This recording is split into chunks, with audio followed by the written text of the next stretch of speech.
Hello everyone, मेरा नाम है प्रवीण शर्मा। आप देख रहे हैं linked biology. In today's session we will talk about plasma membrane and what is plasma membrane and how they can work. So let's begin. So what is cell membrane. So अगर normally बताऊं तो cell membrane एक outer covering होती है किसी भी cell की। अब ये जो सेल मेम्ब्रेन है इसके कई सारे नाम होते हैं। सेल मेम्ब्रेन को हम लोग बहुत प्रख्यात नाम जिसका नाम है प्लाज्मा मेम्ब्रेन, सेल मेम्ब्रेन के नाम से जानते हैं।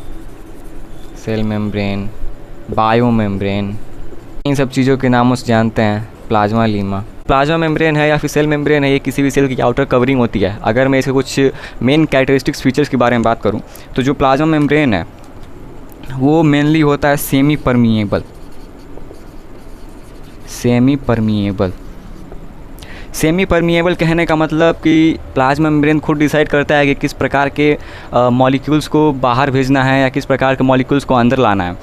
मतलब ये आउटफ्लो को भी देखता है और इनफ्लो को भी देखता है।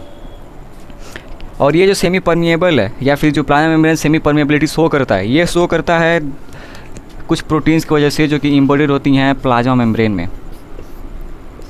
अगर प्लाज्मा मेम्ब्रेन की स्ट्रक्चर के बारे में बात करूं तो प्लाज्मा मेम्ब्रेन एक बाई लेयर स्ट्रक्चर होता है, जो कि आप इस डायग्राम में देख सकते हैं बहुत क्लियरली कि एक फॉस्फोलिपिड की लेयर ऊपर है और एक फॉस्फोलिपिड की लेयर नीचे है।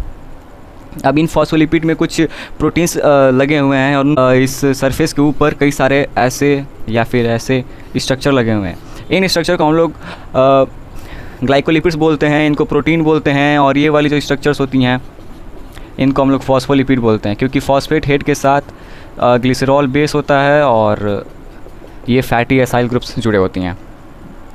तो ये हुआ प्लाज्मा मेम्ब्रेन के बारे में। अगर मैं कुछ इसके कैरेक्टरिस्टिक्स फीचर के बारे में बात करूँ तो ये किसी भी सेल को मैकेनिकल सपोर्ट प्रोवाइड करता है। मैकेनिकल सपोर्ट प्रोवाइड करने का मतलब कि जैसे कि मान लीजिए कोई सेल है।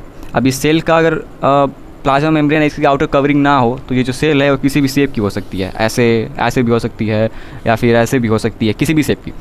लेकिन जब ये प्लाज्मा मेम्ब्रेन इसके ऊपर कवर होता है तो ये जो पर्टिकुलर सेल है ये एक पर्टिकुलर शेप ले लेता है, जिसकी वजह से ये मैकेनिकल सपोर्ट प्रोवाइड करता है। अब मैं अगर बात करूं कि लिविंग मशीनरी की, तो प्लाज्मा मेम्ब्रेन में कई सारे प्रोटीन्स होती हैं और कई सारे ग्लाइकोलिपिड्स होती हैं और ग्लाइकोप्रोटीन्स होती हैं। ये जो प्रोटीन हुए या फिर ग्लाइकोलिपिड हुए या फिर ग्लाइकोप्रोटीन्स हुए, ये सब चीज़ें किसी भी आउटर मॉलिक्यूल को अंदर लाने में हेल्प करते हैं या फिर अंदर जो भी माइक्रो मॉलिक्यूल या फिर माइक्रो मॉलिक्यूल्स हैं उनको बाहर भेजने का काम करती है। जैसे कि मान लीजिए ये कोई प्रोटीन है। अब ये प्रोटीन क्या करेगी कि मान लीजिए बाहर एक कोई मॉलिक्यूल है, अब ये मॉलिक्यूल इसी प्रोटीन के अंदर आएगा और कोई अदर मॉलिक्यूल्स इसी के वाया बाहर जाएगा। सो प्रोटीन का काम ये होता है। अगर मैं बात करूँ इस ग्लाइको प्रोटीन की, तो ये जो ग्लाइको प्रोटीन्स होते हैं ये फिर सेल सिग्नलिंग में काम करते हैं, सेल रिकॉग्निशन में काम करते हैं और as a cell receptor work करते हैं और कई बार सेल मार्कर की तरह भी वर्क करते हैं ना। अगर मैं बात करूँ परमेबिलिटी की, तो परमेबिलिटी जो है वो इसी ग्लाइकोप्रोटीन्स की वजह से होती है या फिर लिपोप्रोटीन्स की वजह से होती है या फिर जो नॉर्मली भाषा है वो तो प्रोटीन्स की वजह से होती है।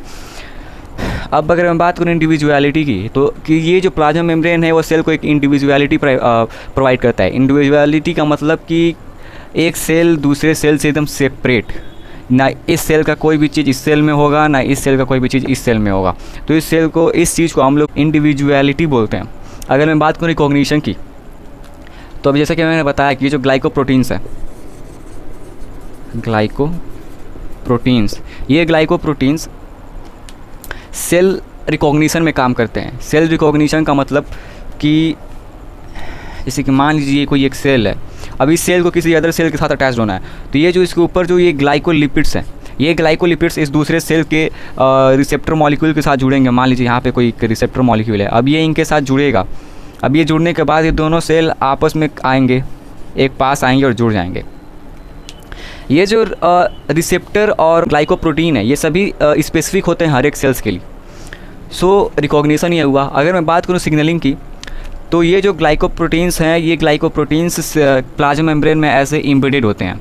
अब यहाँ पे सेल में सिग्नलिंग में ये हो सकता है कि या तो यहाँ पे कोई मॉलिक्यूल आकर जुड़े और यहाँ से कुछ चीज़ बाहर जाए और यहाँ की जो मॉलिक्यूल है दूसरे सेल पे जाए और वहाँ पे जो भी रिसेप्टर हो उससे जाके जुड़े। अब यहाँ पे जुड़ने के बाद इधर कोई एक्टिविटी हो और इस सेल में जो भी फंक्शन परफॉर्म होना वो फंक्शन परफॉर्म होगा। Function perform. So cell signalling करने का ये मतलब है। अगर मैं बात करूँ सेल वॉल की, तो सेल वॉल और प्लाज्मा मेम्ब्रेन दोनों अलग चीज़ें होती हैं। सेल वॉल एक नॉन लिविंग थिंग है जो कि प्लाज्मा मेम्ब्रेन के ऊपर कवर किया रहता है। ये जो सेल वॉल है ये मेनली बस प्लांट्स में पाया जाता है और ये एनिमल के केस में लैक होता है। ये जो सेल वॉल है ये सेलुलोज का बना होता है, सेलुलोज। सो ये जो सेलुलोज है वो एनिमल में होता नहीं है और ये बस प्लांट्स में होता है, जिसकी वजह से सेल वॉल जो है प्लाज्मा मेम्ब्रेन पे नहीं पाई जाती एनिमल के केस में, और बस ये प्लांट्स में पाया जाता है। अगर मैं बात करूँ इस फॉस्फोलिपिड की, तो ये जो फॉस्फोलिपिड है ये इसका स्ट्रक्चर कुछ ऐसा होता है। ये कुछ इस प्रकार का स्ट्रक्चर बनाए रखता है। ये हुआ हेड और ये है टेल। अगर मैं बात करूँ हेड की, तो हेड एक पोलार हाइड्रोफिलिक नेचर का होता है। अगर मैं बात करूँ टेल की, तो tail non polar hydrophobic in nature होता है। हाइड्रोफोबिक कहने का मतलब कि वो मॉलिक्यूल्स जो पानी के लिए बहुत ज़्यादा विरोधी होते हैं, जो कि पानी से बहुत दूर हटते हैं, और जो हाइड्रोफिलिक मॉलिक्यूल्स होते हैं वो पानी पाते ही उसमें मिल जाते हैं। अगर हाइड्रोफिलिक मॉलिक्यूल्स का अगर मैं एग्जांपल देके समझाऊँ तो ग्लूकोज, आज आप ग्लूकोज ले सकते हैं हाइड्रोफिलिक मॉलिक्यूल के अकॉर्डिंग, कि वो जो उसको जब भी हम पानी में मिक्स करते हैं तो पानी में बहुत तेज़ सॉल्युबलाइज हो जाता है। लेकिन अगर किसी भी ऑयल वगैरह को हम लोग लें और उसको पानी में मिलाएं तो जल्दी मिक्स नहीं होगा। क्यों? क्योंकि उसकी हाइड्रोफोबिसिटी उसको रोकती है उस मिक्सिंग के लिए। सो ये रही कुछ बातें प्लाज्मा मेम्ब्रेन के बारे में। अब अगर हम केमिकल कंपोजिशंस ऑफ कुछ प्यूरिफाइड प्लाज्मा मेम्ब्रेन की बात करें अगर ड्राई वेट के अकॉर्डिंग, तो ये रहे कुछ मेम्ब्रेन के नाम। इसमें माइलिन शीट आता है। प्लाज्मा मेम्ब्रेन में बात करूँ तो प्लाज्मा मेम्ब्रेन में माउस लीवर सेल का प्लाज्मा मेम्ब्रेन, अमीबा का प्लाज्मा मेम्ब्रेन, ह्यूमन एरिथ्रोसाइट्स का प्लाज्मा मेम्ब्रेन और इनर माइटोकॉन्ड्रियल मेम्ब्रेन का प्लाज्मा मेम्ब्रेन। यहाँ पर ही प्रोटीन, लिपिड और carbohydrate according to its dry weight. अगर मैं बात करूँ माइलिन शीट की, तो माइलिन शीट न्यूरॉन्स में पाया जाता है, जो कि एक्सॉन जो भी होते हैं उसके मीन्स, अगर मान लीजिए मैं यहाँ पे एक न्यूरॉन ड्रॉ करूँ और ये जो एक्सॉन टर्मिनल है, यहाँ पे जो एक्सॉन्स होते हैं इन एक्सॉन्स के ऊपर ये माइलिन शीट होती है। अब अगर बात करूँ इसके कंपोजिशंस की, तो इसमें जो प्रोटीन है वो 80% होता है और जो लिपिड है 79%, कार्बोहाइड्रेट 3%।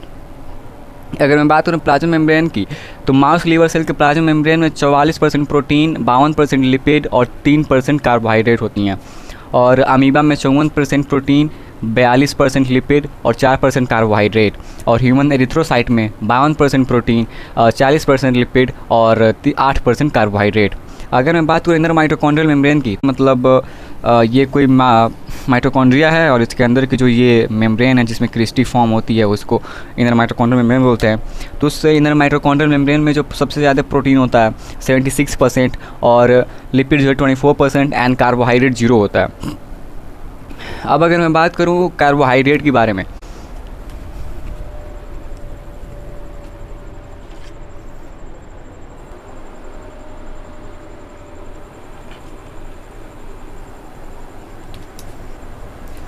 नाउ हम बात करेंगे कार्बोहाइड्रेट के बारे में। सो कार्बोहाइड्रेट प्लाज्मा मेम्ब्रेन का थर्ड लार्जेस्ट कंपोनेंट है और ये जो कार्बोहाइड्रेट है ये कार्बोहाइड्रेट अगर प्रोटीन के साथ मिलता है, प्रोटीन प्लस कार्बोहाइड्रेट, तब क्या बनेगा? अगर लिपिड के साथ मिलता है तब क्या बनेगा? Lipid plus carbohydrate. अगर जब कोई कार्बोहाइड्रेट लिपिड के साथ मिलता है तो वो ग्लाइकोप्रोटीन का फॉर्मेशन करता है, और जब कोई प्रोटीन लिपिड के साथ कॉम्बिनेशन करता है या फिर कोई भी स्ट्रक्चर फॉर्म करता है तो उसे ग्लाइकोलिपिड बोलते हैं। अगर मैं बात करूं कार्बोहाइड्रेट की, तो कार्बोहाइड्रेट प्लाज्मा मेम्ब्रेन में एज अ रिसेप्टर मौजूद प्रेजेंट होता है। रिसेप्टर के फॉर्म में प्रेजेंट होता है, किसी एलिमेंट को बाहर भेजने के लिए प्रेजेंट होता है, एलिमेंट्स को आउटफ्लो करने के लिए मार्कर की तरह यूज होता है इसका, मार्कर। और एज अ इम्यून रिस्पॉन्स दिखाता है, अगर मैं बात करूं कार्बोहाइड्रेट की, तो कार्बोहाइड्रेट लिपिड में कैसे होता है, तो ये लिपिड्स में एज अ लीनियर फॉर्म में हो सकता है या फिर ब्रांच्ड फॉर्म में हो सकता है। इस चीज़ को आप लोग ग्लाइकोसिलेशन एक टॉपिक आता है सेल बायोलॉजी में, उसमें आप लोग समझेंगे। सो ये जो कार्बोहाइड्रेट है या तो प्लाज्मा मेम्ब्रेन में एज अ ब्रांच्ड होगा या फिर लीनियर होगा। इस चीज़ को आप इस डायग्राम में देख सकते हैं कि ये वाला जो हिस्सा है वो ब्रांच्ड है और एक हिस्सा जो है वो लीनियर है। अगर मैं कार्बोहाइड्रेट की बात करूँ कि ये कैसे प्लाज्मा मेम्ब्रेन में एम्बेडेड होता है, तो ये जो कार्बोहाइड्रेट्स होते हैं ये प्लाज्मा मेम्ब्रेन में कुछ इस प्रकार से एम्बेडेड होते हैं, ऐसे प्रोटीन की मदद से। ऊपर यहाँ पे कार्बोहाइड्रेट रहता है और ये प्रोटीन रहता है। ये प्रोटीन अल्फ़ा हेलिक्स मेनली होती है कि उस अल्फ़ा हेलिक्स की वजह से वो जो प्रोटीन है वो प्लाज्मा मेम्ब्रेन में एम्बेडेड हो जाती है। सो ये रही कुछ बातें कार्बोहाइड्रेट के बारे में। और अगर मैं बात करूँ इम्यून रिस्पॉन्स के बारे में, तो इम्यून रिस्पॉन्स कहने का वही मतलब है कि कोई सेल किसी सेल को रिकॉग्नाइज़ करेगा, रिकॉग्निशन करने के बाद दूसरे सेल के उस सेल के प्रति या फिर जो भी फॉरेन इन्वेडर है उसके प्रति कुछ अपना रिएक्शन करेगा और उसको ख़त्म करने की ट्राई करेगा। और मार्कर की बात करूँ तो ऐसे कई सारी चीज़ें हैं जो मार्कर के फॉर्म में यूज़ होती हैं। अगर जैसे कि कार्डियोलिपिन्स हुए, वो सब एज ए मार्कर यूज होते हैं। मार्कर कहने का मतलब कि एक पर्टिकुलर कार्बोहाइड्रेट एक पर्टिकुलर सेल्स में प्रेजेंट होगा और वो सेल उसी कार्बोहाइड्रेट की वजह से रिकॉग्नाइज़ किया जाता है। अगर मैं एलिमेंट्स की बात करूँ तो किसी भी एलिमेंट को एज ए लिगेंड के फॉर्म में एक्सेप्ट करने के बाद उसके अंदर जो भी रिएक्शंस करवाने हैं उनको करवाना, या फिर जो भी एक्टिविटी उसको रन करवाना। और रिसेप्टर के फॉर्म में अगर मान लीजिए कोई इधर से एक लिगेंड है और यहाँ पे एक सेल है, ये कोई सेल में प्लाज्मा मेम्ब्रेन है और ये ग्लाइकोलिपिड्स हैं, ग्लाइकोप्रोटीन है और ये लिगेंड है। ये लिगेंड जब इसे बाइंड करेगा तो बाइंड करने के बाद इसमें कुछ एक्टिविटी होंगी और यहाँ इसके सी टर्मिनल पे या फिर एन टर्मिनल पे, जो भी टर्मिनल हो, और साइटोप्लाज्मिक फेज पे कुछ ऐसे जुड़े होंगे मॉलिक्यूल्स जुड़े होंगे, उन पे कोई भी जीटीपीएच एक्टिविटी या फिर एटीपीएच एक्टिविटी होगी। उस एक्टिविटी के बाद जो भी इस मॉलिक्यूल को काम करना होगा वो किसी और सब सेलुलर ऑर्गेनेल्स पे जाएगा और उसके बाद वो अपनी एक्टिविटी को परफॉर्म करेगा।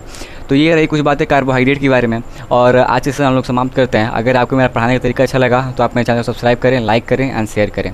Thank you.